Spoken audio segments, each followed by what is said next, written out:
My beloved brothers and sisters, sometimes we go through things that shake us to our very core. And the first thought we have is Allah punishing me? But let me tell you something beautiful. What you called pain may have been the very mercy that was protecting you from something you couldn't see coming.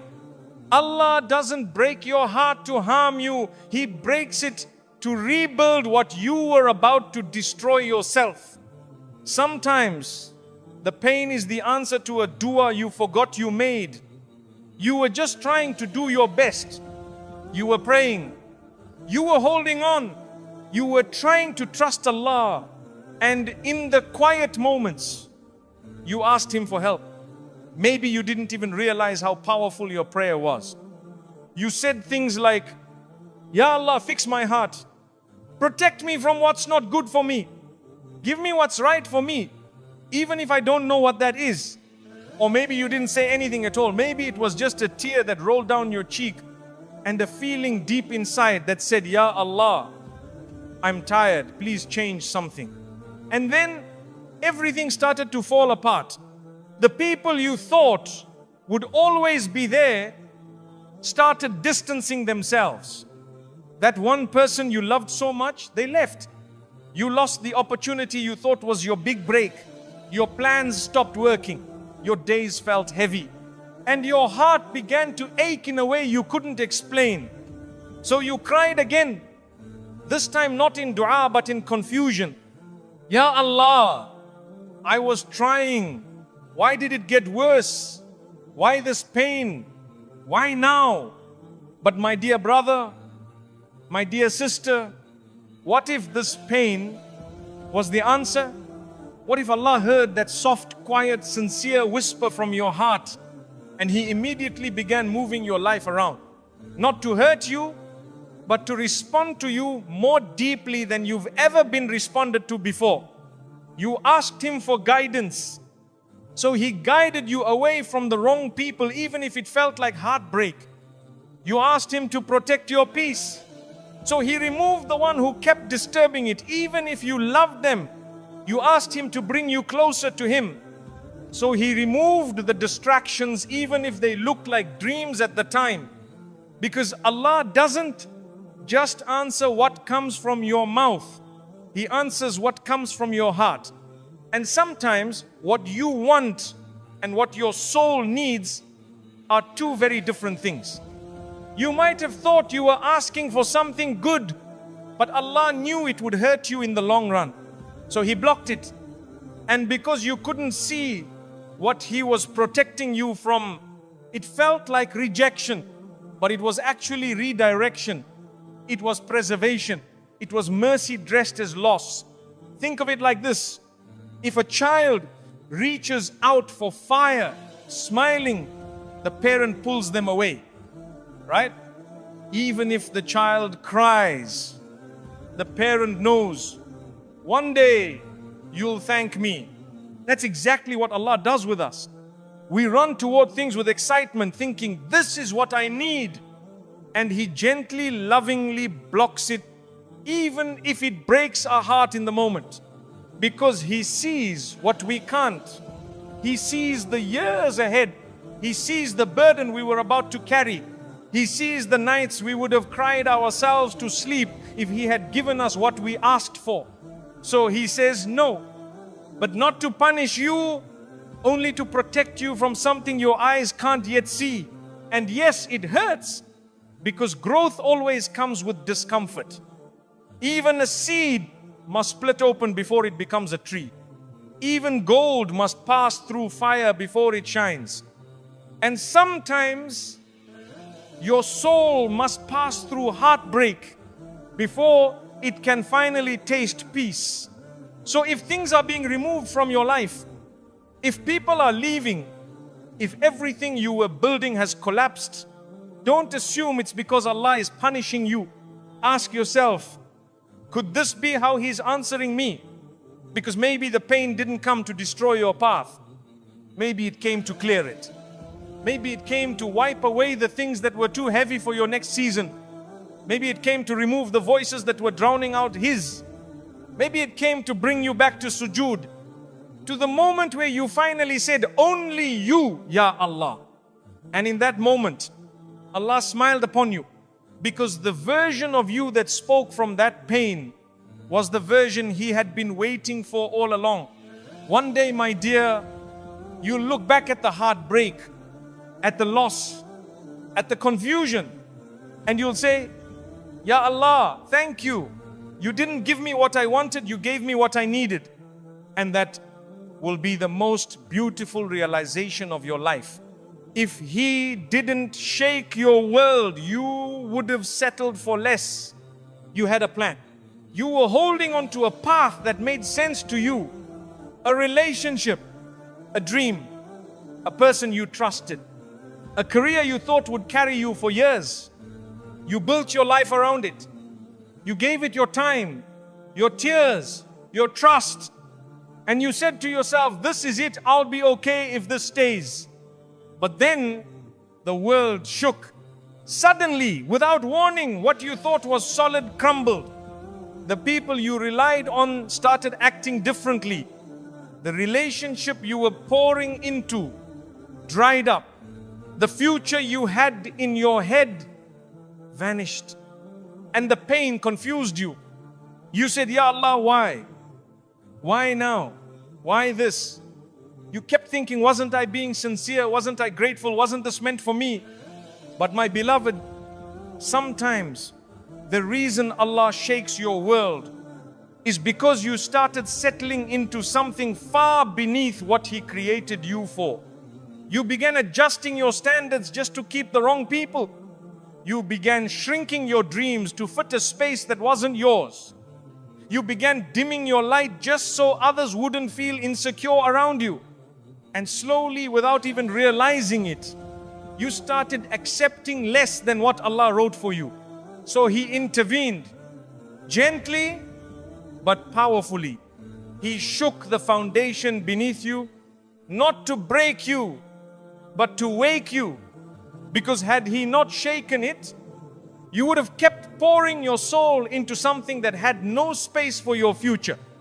You see, we are creatures of comfort. We cling to the familiar even when it's hurting us. We say it's not that bad, and we stay even when it's draining our energy, even when it's delaying our healing, even when it's pulling us further from Allah. And then one day, it all changes. The friend turns cold, the relationship ends, the job is lost, the door you loved slams shut, and your heart cries out, Ya Allah, how could you take this away from me? But what you don't realize in that moment is that He didn't take something good from you. He took something temporary from you, so He could give you something real. Because you weren't created to live in emotional survival. You weren't meant to constantly chase someone else's approval. You weren't made to fight for the bare minimum and call it love. You weren't born to stay small, just so others wouldn't feel uncomfortable with your growth. So when He saw you beginning to accept it, He shook it. He exposed the cracks. He removed the veil. He let it fall apart. And yes, it hurt. Yes, it felt unfair. Yes, you cried. But He saw something you didn't. That the thing you were holding on to was blocking what He had prepared for you. Because sometimes it's not the pain that ruins us. It's the comfort we stay in before the pain that does. Had He not allowed that heartbreak, you might have married someone who would have dimmed your soul for a lifetime. Had He not taken away that job, you would have stayed trapped in a cycle that slowly killed your purpose. Had He not removed that friend, you would have ignored the whispers in your heart telling you, this person is not sincere. We only see the removal. But Allah sees the repositioning. He's not saying, I don't love you. He's saying, I love you too much to let you waste another day tied to what isn't worthy of you. So when the shaking happens, don't panic.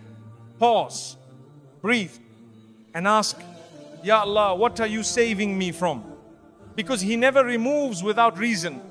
And He never closes one door unless there's another one that's about to open. And what's behind the next door? Peace that doesn't make you beg for it. Love that doesn't make you question your worth. Success that doesn't drain your soul. And a version of you that isn't exhausted from carrying things that were never yours to hold. So trust the shaking.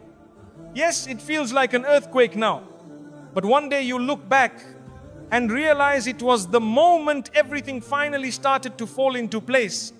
The storm that scared you was the same storm that cleared the path. And you'll say in sujood, Ya Allah, thank you. If you hadn't shaken me, I would have settled for far less than what you had written for me. When you're being isolated, it's because you're being spoken to. You used to be surrounded by people. There were always messages, plans, calls, and company. Your life felt full even if it was loud. And then suddenly it became silent. The phone stopped ringing. The invitations disappeared. The people you once thought were your closest distanced themselves. And you're sitting there wondering, Ya Allah, what's happening to me? Why am I suddenly alone?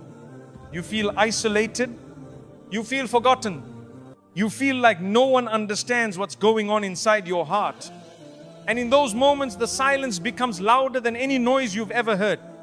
But listen to me, my beloved, this silence isn't a punishment. This isolation is not abandonment. This stillness that surrounds you is actually one of the greatest mercies of Allah. Because sometimes the only way He can get you to hear Him is by removing the world from around you. He takes away the noise. He pulls you out from the crowds. He disconnects you from the people who were distracting you from your own soul. Not because He's cruel, but because He's trying to talk to you directly, personally, lovingly. You see, when everyone leaves, Allah remains. When the world turns its back, He opens His door. When you can't explain what's breaking your heart, He already knows and He's waiting for you to come to Him with it. Some of the most beloved moments in your entire life will be the ones where it was just you and Allah, and the tears that no one else saw, because that's where the most sincere connection is built. That's where you start speaking from the heart. Not for show, not to impress anyone, but because you're tired and broken and raw. And you realize finally that no one else can carry what you're carrying but Him. This isolation is not random. It's divine. It's sacred. It's chosen for you. Because Allah knows what's coming. He knows you're about to grow. He knows you're about to be purified. And He knows you cannot transform into your next version while still being surrounded by the noise of your past. So He pulls you away. He doesn't isolate you to hurt you. He isolates you to elevate you. The prophets themselves were isolated. Musa, A.S., fled to the desert alone. Yusuf, As, was thrown into a well and left by his own brothers. The Prophet Muhammad ﷺ would go to the cave of Hira alone. And in that quiet, sacred stillness, the very first words of the Quran were revealed. Read in the name of your Lord. Why? Because isolation creates intimacy. It removes distraction. It opens your heart. It creates the space where you begin to finally hear. And sometimes the words Allah wants to say to you can only be heard in isolation. That tear you cried quietly, that night you couldn't sleep and stared at the ceiling wondering what's wrong with you. That day you walked home and felt like nobody saw you at all. Those were moments that your soul began whispering again. And Allah heard every whisper. You're not being pushed away. You're being drawn inward. Back to the one who created you. Back to the one who never left. Back to the one who was waiting for you to return. Without the people, without the noise, without the mask. And when that moment happens, when it